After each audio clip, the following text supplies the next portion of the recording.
Hello everyone, आप लोग का बहुत बहुत स्वागत है स्टडी पॉइंट यूट्यूब चैनल पर। I welcome you all to study point. और आज के इस पर्टिकुलर वीडियो सेशन में हम लोग डिस्कस करेंगे पॉलिटी से रिलेटेड कुछ बहुत ही इंपॉर्टेंट 25 क्वेश्चन जो कि आपके आने वाले एग्जाम के लिए इम्पॉर्टेंट होंगे। और एक क्वेश्चन ऐसे हैं जो कि बार बार एग्जाम में पूछे जाते हैं। कॉन्स्टिट्यूशन से रिलेटेड कुछ महत्वपूर्ण प्रश्न को हम इसमें डिस्कस करेंगे। तो चलिए हम लोग अपना आज का डिस्कशन स्टार्ट करते हैं। डिस्कशन को स्टार्ट करने से पहले अगर अभी तक आपने स्टडी पॉइंट यूट्यूब चैनल को सब्सक्राइब नहीं किया तो सब्सक्राइब जरूर करिएगा। वीडियो को लाइक एंड शेयर जरूर करिएगा। देखिए, जीके के इंपॉर्टेंट क्वेश्चंस की प्लेलिस्ट बनी हुई है जिसमें ऐसे जीके क्वेश्चन को डिस्कस किया गया जो कि हमेशा से एग्जाम पूछे जाते हैं। तो उन प्लेलिस्ट में इंपॉर्टेंट वीडियोज़ में इंपॉर्टेंट क्वेश्चन को डिस्कस किया है, तो उन वीडियोस को आप ज़रूर देखिएगा। और कुछ इंपॉर्टेंट वीडियोस का लिंक डिस्क्रिप्शन बॉक्स में भी है। पूरा वीडियो देखिएगा। आपको बताना है कि 25 क्वेश्चन में आपके कितने क्वेश्चन सही हुए। अगर आपको किसी भी क्वेश्चन का आंसर आता है तो भी उसका आंसर आप कमेंट सेक्शन में दे सकते हैं। वीडियो को लाइक एंड शेयर करना मत भूलिएगा। क्वेश्चन है, राष्ट्रपति पद के उम्मीदवारों को चुनाव प्रचार के लिए कितना समय मिलता है? 1 माह, 2 सप्ताह, 15 दिन या इनमें से कोई नहीं? तो इस क्वेश्चन करेक्ट आंसर हो जाएगा ऑप्शन नंबर बी, 2 सप्ताह। ठीक है, और ये बताया गया है आर्टिकल अनुच्छेद 55 में। ठीक है, राष्ट्रपति के चुनाव के बारे में बताया गया आर्टिकल 55 में। और राष्ट्रपति पद के उम्मीदवारों को चुनाव प्रचार के लिए 2 सप्ताह का समय दिया जाता है। तो ऑप्शन नंबर बी हो जाएगा हमारा सही आंसर। नेक्स्ट क्वेश्चन है, लोकसभा में आंग्ल भारतीय समुदाय यानी कि एंग्लो इंडियन से 2 सदस्यों को मनोनीत करने की शक्ति किसके पास होती है? इंपॉर्टेंट क्वेश्चन है और इस क्वेश्चन करेक्ट आंसर होगा ऑप्शन नंबर सी, राष्ट्रपति। ठीक है, राष्ट्रपति राज्यसभा से 12 सदस्यों को मनोनीत कर सकता है और लोकसभा से कितने को? 2 को। ठीक है, जो कि अभी हमने डिस्कस किया।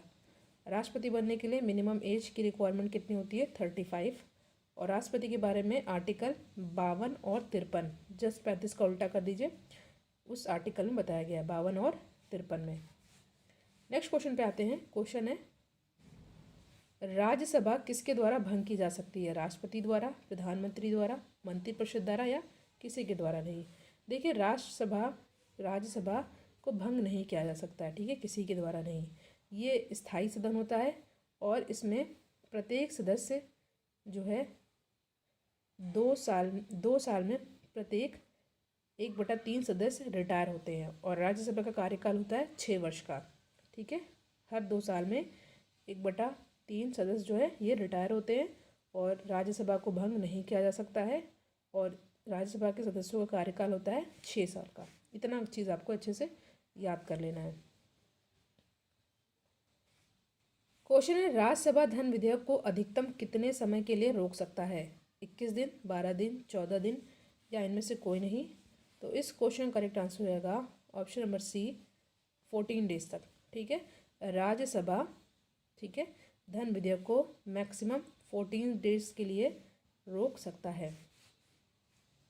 प्रश्न है, निम्नलिखित में से कौन सा साहित्यकार राज्यसभा का सदस्य था?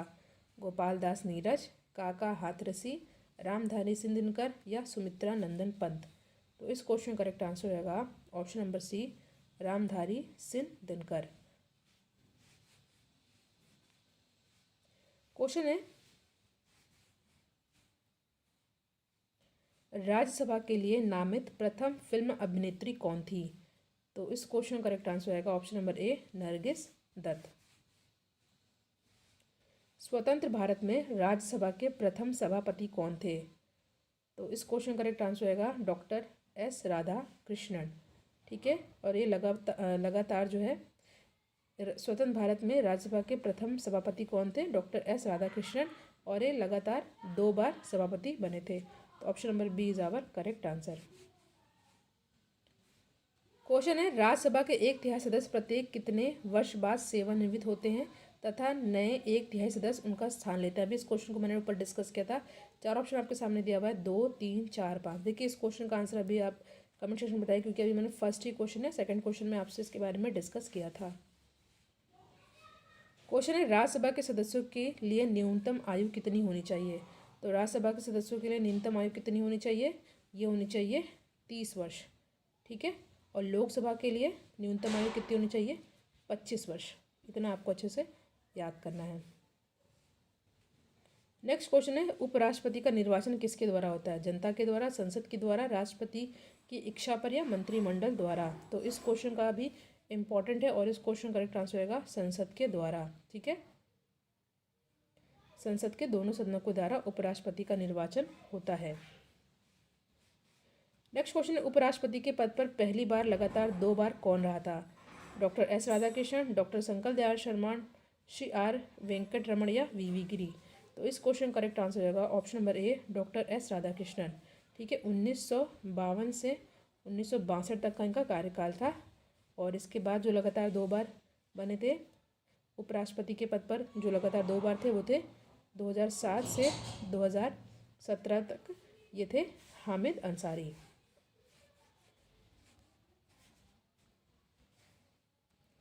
अगला प्रश्न है, उपराष्ट्रपति को किसके द्वारा हटाया जा सकता है? राष्ट्रपति द्वारा, संसद के किसी भी सदन द्वारा, केवल राज्यसभा द्वारा या केवल लोकसभा द्वारा?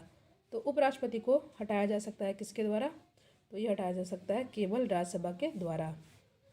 Option number C is our correct answer. Question है, उपराष्ट्रपति अपने मत का प्रयोग कब करता है? तो उपराष्ट्रपति अपने मत का प्रयोग तब करते हैं जब मतों के बराबर होने की स्थिति में। Option number B is our correct answer. Next question है, उपराष्ट्रपति अपना त्यागपत्र किसे संबोधित करता है? प्रधानमंत्री को, राष्ट्रपति को, लोकसभा अध्यक्ष को या इनमें से किसी को नहीं? तो उपराष्ट्रपति अपना त्यागपत्र किसको देता है? राष्ट्रपति को। और राष्ट्रपति अपना त्यागपत्र किसको देता है? उपराष्ट्रपति को। यानी कि प्रेसिडेंट अपना रेजिग्नेशन लेटर वाइस प्रेसिडेंट को देते हैं और वाइस प्रेसिडेंट अपना रेजिग्नेशन प्रेसिडेंट को देते हैं। ठीक है, याद कर लीजिएगा। उपराष्ट्रपति पद के निर्वाचन हेतु कौन सी पद्धति अपनाई जाती है? इंपॉर्टेंट क्वेश्चन है, कई बार पूछा गया एग्जाम में और इस क्वेश्चन का करेक्ट आंसर होगा एकल संक्रमणीय पद्धति। Option number C is our correct answer. Next question है, भारत के राष्ट्रपति पर महाभियोग लगाने का अधिकार किसके पास है? सर्वोच्च न्यायालय, लोकसभा अध्यक्ष, संसद के दोनों सदनों को या प्रधानमंत्री को? तो ऑप्शन नंबर सी हो जाएगा यहाँ पे हमारा करेक्ट आंसर। और ये आर्टिकल 61 में बताया गया है, impeachment of president. Article Bharat के संविधान में अनुच्छेद 61 में बताया गया है राष्ट्रपति के महाभियोग के बारे में। नेक्स्ट क्वेश्चन है, राष्ट्रपति के चुनाव में विवाद होने पर किसकी सलाह ली जाती है? उपराष्ट्रपति की, प्रधानमंत्री की, सर्वोच्च न्यायालय की या लोकसभा अध्यक्ष की? तो इस क्वेश्चन करेक्ट आंसर होगा सर्वोच्च न्यायालय की, सुप्रीम कोर्ट की। Option number C is our correct answer. और ये क्वेश्चन इंपॉर्टेंट है, कई बार एग्जाम में पूछा भी गया है। नेक्स्ट क्वेश्चन है, भारत के राष्ट्रपति का वेतन कितना होता है? देखिए, भारत के राष्ट्रपति का वेतन होता है 5 लाख रुपए और वाइस प्रेसिडेंट का जो वेतन होता है 4 लाख रुपए। ठीक है, राष्ट्रपति 5 लाख, उपराष्ट्रपति 4 लाख। नेक्स्ट क्वेश्चन है, संविधान के अनुच्छेद 124 के अंतर्गत राष्ट्रपति निम्नलिखित में से क्या कर सकता है? आपके सामने 4 ऑप्शन दिया हुआ है। सर्वोच्च न्यायालय के न्यायाधीशों की नियुक्ति करता है, सर्वोच्च न्यायालयों से परामर्श करता है, उच्च न्यायालय के न्यायाधीशों की नियुक्ति करता है या नियंत्रक सह लेखा परीक्षक की नियुक्ति करता है। तो भारत के कॉन्स्टिट्यूशन के आर्टिकल 124 के अंतर्गत राष्ट्रपति जो है क्या करता है? राष्ट्रपति जो है ये करते हैं सर्वोच्च न्यायालय के न्यायाधीशों की नियुक्ति। ठीक है, तो ऑप्शन नंबर ए हो जाएगा यहाँ पे हमारा सही आंसर। नेक्स्ट क्वेश्चन है, जब कोई विधेयक संसद द्वारा पारित हो जाता है तो राष्ट्रपति को अधिकार है कि वह उसे क्या कर सकता है? तो पुनर्विचार के लिए वापस भेज सकता है। ऑप्शन नंबर डी हो जाएगा यहाँ पे हमारा सही आंसर। नेक्स्ट इंपॉर्टेंट क्वेश्चन है, राष्ट्रपति किस विधेयक को पुनर्विचार के लिए नहीं लौटा सकता है? साधारण विधेयक, धन विधेयक, गैर सरकारी विधेयक या इनमें से कोई नहीं? देखिए, राष्ट्रपति जो है धन विधेयक को वापस लौटा नहीं सकता है। तो यहाँ पे ऑप्शन नंबर बी हो जाएगा हमारा सही आंसर। देखिए, जो अभी मैंने पर यहाँ पे डिस्कस किया था क्वेश्चन 20 का, तो इसका आंसर 20 होगा। आई थिंक मैंने 20 बताया था, पुनर्विचार के लिए भेज सकता है। ठीक है, ध्यान दीजिएगा। 22वां प्रश्न है, भारत में सुप्रीम कोर्ट की स्थापना कब हुई थी? तो भारत में सुप्रीम कोर्ट की स्थापना हुई थी 28 जनवरी 1950 में। उससे पहले 1937 में भारत का ये जो है 1937 में जाना जाता था भारत का संघीय अदालत के रूप में इसको जाना जाता था। और भारत में सुप्रीम कोर्ट की स्थापना हुई थी 28 जनवरी 1950 में। नेक्स्ट क्वेश्चन है, सुप्रीम कोर्ट में वर्तमान में न्यायाधीशों की अधिकतम संख्या कितनी हो सकती है? 32, 33 या 34?